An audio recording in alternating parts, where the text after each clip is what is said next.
Eu vejo muito comentário falando, vai ter desemprego em massa, a IA vai roubar meu emprego. E eu te digo, vai. Se você não entender isso aqui que eu vou te mostrar agora, com base em estudos, pode ser que aconteça o mesmo que aconteceu com a Nokia, Kodak, ou você se lembra de alguma dessas empresas ainda. Para isso, eu preparei um estudo baseado numa consultoria internacional de estudo de inovação e aderência de novos mercados. Eu comparei com outros estudos disruptivos, como o surgimento da internet e outras coisas, para trazer uma visão geral do que pode acontecer com o futuro com a IA. Para começar, vamos fazer uma breve recapitulação. Em 98, você precisava de um disquete como esse para passar um trabalho de um computador para o outro. Em 2004, o Orkut era febre. MSN, isso aqui, era como o WhatsApp da época. Isso não faz tanto tempo. Em 2007, o iPhone chegou e quem tinha um iPhone era considerado um tido. Em 2009, a Nokia liderava o mercado de smartphone com 40% do mercado. Só 2 anos depois, a Nokia perde totalmente a liderança de mercado para a Samsung e para a Apple. 2 anos. E em cada uma dessas viradas, teve gente que riu, teve gente que não acreditou, teve gente que se desesperou, mas teve gente que se preparou e ficou ainda mais rica e pronta para o mercado. E você ou sua empresa? Vai ficar igual a Nokia e a Kodak, esquecida no mercado? Ou vão se preparar? Vem comigo, vamos se preparar e entender o que pode estar acontecendo no mercado daqui para frente. A IBM, a maior empresa de tecnologia do mundo, demitiu 8 mil funcionários para substituí-lo por IA. Faz sentido que essa mudança que vem de tecnologia comece pelas empresas de tecnologia, mas não fica somente nelas, tá? Porém, um detalhe importante, ela teve que recontratar devido ao aumento inesperado da demanda. Por quê? Eles demitiram para colocar IA e aumentou a produtividade. Isso faz sentido. A IA, a automação e etc., ela gera escala para o teu negócio. É o que a tecnologia também já faz há anos. O Duolingo, o Nubank estão substituindo e adotando uma posição chamada AI First, que é IA primeiro. Basicamente, as empresas analisam, eu consigo fazer isso com automação ou com inteligência artificial? Se sim, eu não preciso abrir uma vaga para isso. Outras empresas e outros profissionais renomados do mercado, como o Thiago Reis, que é referência em treinamentos de vendas, etc., B2B, ele saiu até um vídeo polêmico dele onde ele demitiu 16 pessoas para substituir por uma IA. E isso cada vez mais vai acontecer, só que em diversas áreas e setores. Aqui, empresas dobram o uso no Brasil de acordo com o estudo. Por quê? Porque gera exatamente o que a gente comentou, gera escala. E apenas 13% das empresas no Brasil utilizam IA em 2024. Esse número está crescendo cada vez mais. E esse é um mercado que tende a crescer muito, que são os agentes de IA vertical. Mais para frente eu vou mostrar o impacto deles e o que eles são. Mas basicamente são inteligências artificiais dedicadas a resolver um indicador. Por exemplo, um agente de IA para atendimento de clínica. Isso é um exemplo de IA vertical. Show! Agora vamos entender como vem a evolução tecnológica ao longo dos tempos. Esse é um gráfico que a gente pode ver claramente que ele tem uma escala exponencial, ou seja, ele começa assim e de repente ele aumenta muito rápido. Aqui, em 1765, teve o nascimento do motor a vapor. Olha o tempo que levava para uma evolução disruptiva até outra. A lâmpada elétrica foi sair só em 1879, quase um século depois. Eu dei um zoom para que a gente consiga ver e entender melhor. O automóvel ele saiu em 1885 e em 1946 já saiu o primeiro computador. 4 anos depois, o surgimento da inteligência artificial, ou pelo menos uma base embrionária do que era isso com Alan Turing. Em 69 foi o surgimento da internet. Olha como as coisas começam a ficar cada vez mais exponencial. Primeiro o telefone celular em 1973, depois a web, né, você poder acessar por navegador, etc., em 1989. E aí a partir daqui já começa a ficar muito disruptivo. Tanto que não consegui nem deixar no mesmo gráfico. Eu criei um gráfico à parte, só para a gente falar a partir de 2000, do surgimento do iPod e como que as coisas começaram a ganhar velocidade. Bom, esse continua sendo o mesmo gráfico que tinha anteriormente, só que com maior detalhe a partir dos anos 2000 apenas. O Facebook surgiu em 2004, junto um pouquinho antes do Skype, onde a gente começou a fazer, digamos, videoconferência, com mais escala. O iPhone em 2007, como eu disse anteriormente, o WhatsApp em 2009. A cada 2 anos aqui a gente já conseguia ver uma grande evolução de tecnologia. E aí começou a surgir vários aplicativos, Snapchat, Alexa, o Apple Watch, os relógios inteligentes, né?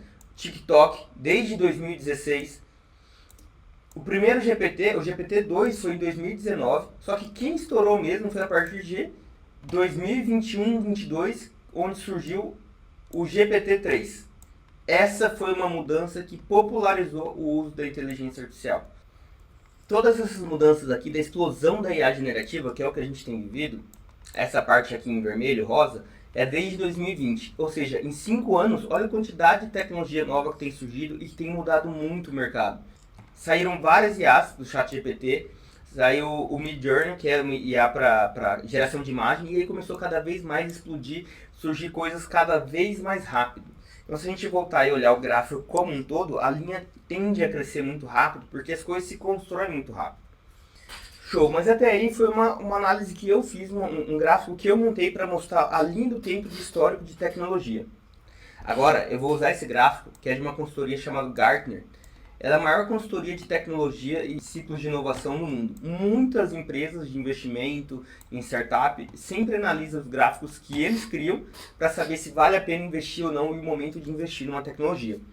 Aqui eles falam sobre várias coisas, né? Eles fazem um estudo de hype da inteligência artificial em 2024. O que eles fazem? Eles fazem um estudo de quando nasceu ela até o momento que ela vai atingir o que eles chamam de platô. Toda tecnologia nova, ela passa por esse mesmo processo que eu já vou explicar. Aqui, eles colocaram o momento que estava em 2024, o como estaria a previsão em 2 anos, em 5 anos e mais de 10 anos.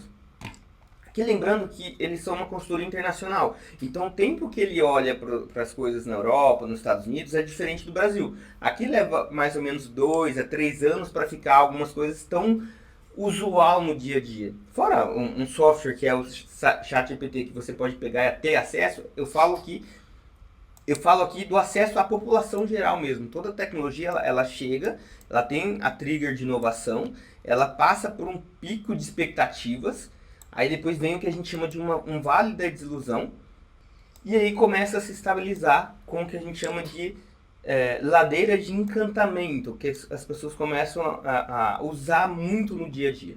O que isso significa? Eles olham a expectativa de uma tecnologia nova versus o tempo no futuro. E aqui eles colocaram várias áreas, setores da inteligência artificial, tá? Eu vou me atentar sempre a multi-agentes, que são os agentes que a gente costuma falar, um agente de atendimento, um agente de recrutamento, seleção, um assistente pessoal, é o que a gente tem mais falado, que eu venho mostrando aqui que eu tenho feito. E sistemas, automação de sistemas, digamos. Em 2024, isso era o cenário onde eles estavam começando a atingir o pico de inovação. Né? Aqui hoje eles devem, como é rápido esse ciclo, eles devem estar mais ou menos aqui mais ou menos multi-agente e automação de sistemas. Depois que eles encontram o pico de expectativas, o que acontece? Tem um declínio. Que basicamente aqui entra muita gente no mercado, muita gente nova, surgem muitas IAs que vai fazer coisas que a gente olha e fala, cara, eu não vou usar isso aqui no dia a dia. Mas naquele momento que surgiu, pareceu revolucionário. E aí depois com o tempo que não tem adoção das pessoas, depois com o tempo que muita empresa colocou IA na sua empresa, por exemplo, fez automação, fez agente, com pessoas que não estavam preparadas, que às vezes não entendiam tanto de tecnologia, começa a desacreditar, isso aqui não funciona, isso aqui não é pra mim, não tá legal. Isso acontece com toda a tecnologia, aconteceu com a internet, aconteceu com toda a inovação. E depois de um tempo, as pessoas começam a, poxa, não funcionou pra mim, mas para a empresa do lado, para o amigo do lado, funcionou. Então talvez eu tenha implementado errado, talvez essa ideia, essa startup, essa empresa, por exemplo, hoje surge muito empresas de geração de imagem. Algumas fazem só efeito, então a gente vai ver depois qual vai ficar, qual vai permanecer. Até as tecnologias atingiram o que a gente chama de platô, que está comum no dia a dia. Para ficar mais claro, eu trouxe esse outro gráfico aqui comparando somente IA e internet. O gatilho tecnológico da internet foi em 1990. O da IA, o gatilho mesmo que deu boom, em 2020. O pico das expectativas com a internet, quando surgiram as empresas .com, que só de ter o nome .com na empresa, a empresa parecia que valia muito mais, foi em 2000. Em 2024 e 2025 é o que está acontecendo com a IA. Qualquer empresa que fala que é uma startup de inteligência artificial, as pessoas já olham com outros olhos. E aí chega o vale da desilusão, que é o que eu comentei. Em 2001 foi o que aconteceu com a internet. Muita gente entrou, não entendia o que era um site, e aí foi caindo. 2025 e 2026 é o que vai acontecer com a IA. Daqui pra frente. Não é que vai cair ou vai deixar em desuso, mas muita gente vai implementar errado, muita startup que você vai ver que não faz sentido. E aí acontece o seguinte, o que a gente comentou de ladeira de encantamento e platô de produtividade, que a gente... Hoje, por exemplo, você não se vê mais sem internet. A internet cai, você não sabe o que fazer. Em 2030 vai ser a IA. Todo mundo vai saber engenharia de prompt, todo mundo vai usar uma IA para fazer uma coisa ou outra.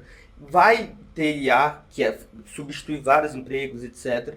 Isso faz parte do processo de evolução. Aconteceu com a Revolução Industrial, aconteceu com a internet. Né? Muita gente, quando surgiu os e-commerce, por exemplo, eu trabalhei no Mercado Livre e há 10 anos atrás muita gente falava, as lojas físicas vão morrer. Cara, não morreu, tem loja física até hoje. Só que as empresas que entraram primeiro, os profissionais que entenderam isso e estiveram prontos para os e-commerce, bombaram. Tanto que o Mercado Livre é a maior empresa da América Latina em valor de mercado. E hoje, acredito que você está vendo, já não deve ter mais um carnê das Casas Bahia. Logo após o boom da internet, em 2005, 2010, era normal. Todo mundo comprava nas lojas, tinha um carnezinho, etc. E como que funciona a adoção de uma tecnologia? Esse é um gráfico muito conhecido no mundo de tecnologia, que é o ciclo de adoção de novos produtos pelos consumidores.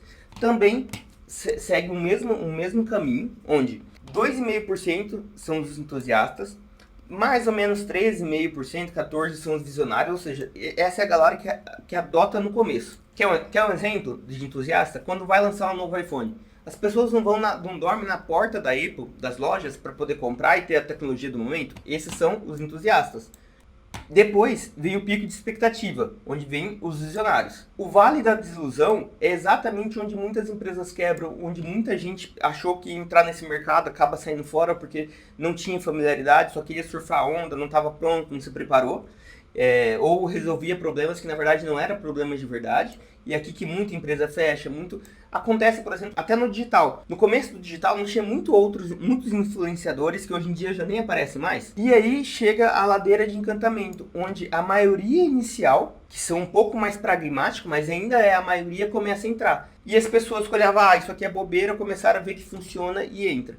E depois os conservadores. E no final, na hora que já acabou toda a graça da coisa, que não tem mais jeito, os céticos. Nesse processo, onde que está quem surfou a onda e ganhou dinheiro de verdade? Quem foi visionário? Do visionário para o começo dos pragmáticos. Por quê? Imagina que a IA e a automação, ela vai economizar aí, vamos fazer um cálculo. Bom, aqui eu coloquei esse prompt onde eu digo, tenho 3 vendedores com salário de 3 mil. Fiz uma automação e a IA que economiza meia hora por dia de cada um. Quanto eu economizaria em um ano? Aqui pode ser uma IA de atendimento, pode ser uma IA de recrutamento e seleção. Tem várias áreas da empresa que a gente pode fazer algumas coisas, e já vou te mostrar. Em um ano, considerando aqui uma média de 3 vendedores, de carga horária por dia, aqui ele considera só 33 horas mês, mas economizou 5.400. Aqui eu coloquei, se a gente tivesse 10 funcionários, economizaria quase 20 mil reais. Ou seja, 6 meses de salário de um único funcionário. E aqui eu estou falando de economia, não estou nem falando o que você ganharia mais tendo esse tempo livre. E aí, essa estimativa de meia hora é uma estimativa bem conservadora por pessoa. Porque eu escrevi vendedores, mas a gente tem automação para o setor administrativo, a gente tem automação para todo o time de marketing, sobe campanha, faz relatório, analisa performance, a própria IA pode ajudar a fazer essa performance. A gente tem assistente pessoal, isso pode ajudar, por exemplo, a clonar todo o documento da empresa e o dono da empresa ter relatórios para ele. A gente tem automação de gestão, que faz resumo de causa, cria controle de KPI de reunião one-on-one, faz todo um planejamento de desenvolvimento de carreira para cada um, já cria as tarefas automaticamente no sistema de gerenciamento, no ClickUp, no Trello da vida. Tem IA que faz toda a parte de social media, ou seja, planeja toda a estrutura de um post. Então, assim, existem várias coisas e setores que a gente pode economizar muito mais tempo dentro de uma empresa. Isso está ficando cada vez mais comum. Vamos fazer um outro teste. Aqui eu abri uma guia anônima e vamos perguntar para a própria inteligência artificial o que ela acha que vai acontecer. Aqui eu usei o Grok, uma IA do Elon Musk. Ela tem liberdade de expressão para dizer as coisas. Olha só, ela listou várias. Nostradamus, Bug do Milênio, Calendário Maia, Teoria sobre a Pandemia. Legal, agora qual é o impacto da inteligência artificial nos próximos anos? Impacto econômico, crescimento do PIB. A IA tem potencial de aumentar significativamente o PIB global. Novas indústrias e produtos vão surgir. Custos decrescentes, porque as coisas vão ficar muito mais rápido e fácil com IA. No mercado de trabalho, automação e deslocamento de empregos. A IA pode automatizar até 30% dos empregos atuais até 2030, a gente já está em 2025, mas também vai ter criação de novos empregos. Apesar das perdas, a IA deve criar 97 milhões de novos empregos até 2025. A requalificação vai ser necessária. A automação exigirá esforço significativo de requalificação. E alguns setores vão ser mais impactados: saúde, transporte, educação, atendimento ao cliente, segurança cibernética. E aí tem impacto social, riscos, etc. Então assim, ou seja, até a própria IA, ela mostra que vai ter mudanças como houve na era da Revolução Industrial. Ainda existe gente carpindo lote no campo, mas tudo ficou muito mais rápido. Tanto que o nosso primeiro e agora, para quem não viu, era sobre o agronegócio. Você viu que muitas mudanças passaram. A IA, por exemplo, vai ser muito mais rápido daqui a uns anos de identificar doenças, tratar várias coisas, como a gente viu ali na própria IA dizendo.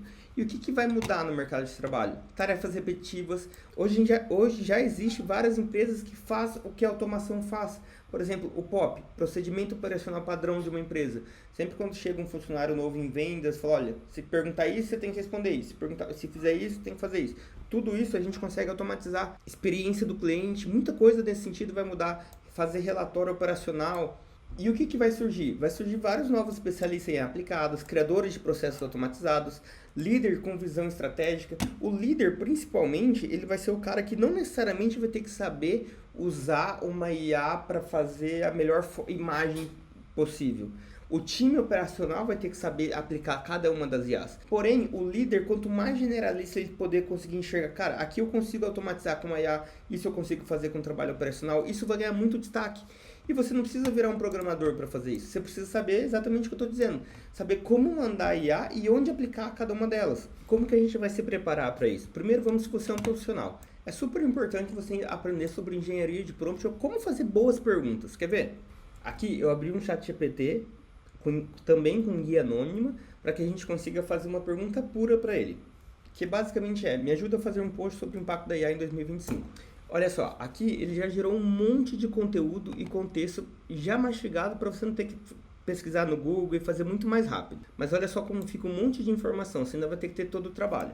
Agora, eu peguei o mesmo chat GPT, dei um refresh e coloquei: haja como especialista, como o pessoal da internet tem feito, achando que isso vai resolver a vida. Haja como especialista em marketing digital, com 15 anos de experiência e me ajuda a fazer um post sobre o impacto da IA em 2025. Olha como ele já melhorou um pouquinho. Ele trouxe o impacto da inteligência artificial como se fosse um título, a personalização em escala, análise preditiva e automação, chatbots e atendimento 24/7. Então assim, ele já trouxe todo um histórico. Mas cara, você imagina converter, até umas hashtags, ó. Você imagina converter tudo isso aqui para um texto para você postar? Agora, olha só com esse assistente. A gente criou ele usando conteúdo de storytelling, copywriting e gancho estratégico, ou seja, várias técnicas, não só aquele haja como especialista em storytelling, haja como especialista em copywriting. Não, aqui a gente está construindo de fato um assistente de inteligência artificial. Coloquei a mesma coisa, me ajuda a fazer um post sobre o impacto da IA em 2025, sei lá, para vendas. Aí ele já me fez uma pergunta: com venda B2C ou B2B? Ou seja, estou vendendo para a empresa, estou vendendo para o cliente final, estou vendendo infoproduto. Aqui, entende que ele precisa, o ChatGPT, ele tem muita informação, então ele precisa entender para qual nicho exato. E aí eu vou colocar para empresas e empresários. Aqui eu vou colocar as informações. Cria um carrossel e atua com venda de serviço. Olha a diferença, ele já cria o tema principal, o impacto da IA em 2025 nas vendas de serviços. Ele cria 10 cards para mim, um gancho. Se você vende serviço e ainda ignora a IA em 2025, pode ser que pode ser o ano do seu colapso. Olha a diferença, já colocou aqui alguns certos gatilhos. Aqui ele já traz um monte de contexto só para você pegar e copiar e colar no seu Instagram. Tá vendo a diferença de você usar um prompt muito simples, só usar e saber usar o ChatGPT ou qualquer outra inteligência artificial? Então, aprender habilidades que a IA não domina. Quando eu criei aquele chat, eu sabia os principais autores, as principais referências, as principais técnicas de marketing. Eu posso perguntar para o chat GPT também, mas eu preciso entender o que eu vou perguntar. Saber de liderança, pensamento crítico, resolução de problemas, isso ajuda você a direcionar a IA. E aqui o objetivo é te mostrar que você pode trabalhar com a IA, não contra ela. Pegar uma automação não é que ela vai fazer toda a venda da tua empresa. Não, ela vai fazer você ganhar escala sem ter que contratar mais gente. E trazer gente para fazer esse trabalho de escala. E se você é empresa, começa pequeno. Assim como se você fosse fazer um site, você não criaria um site, você cria uma página no Facebook, no Instagram. E depois você começa a fazer as coisas.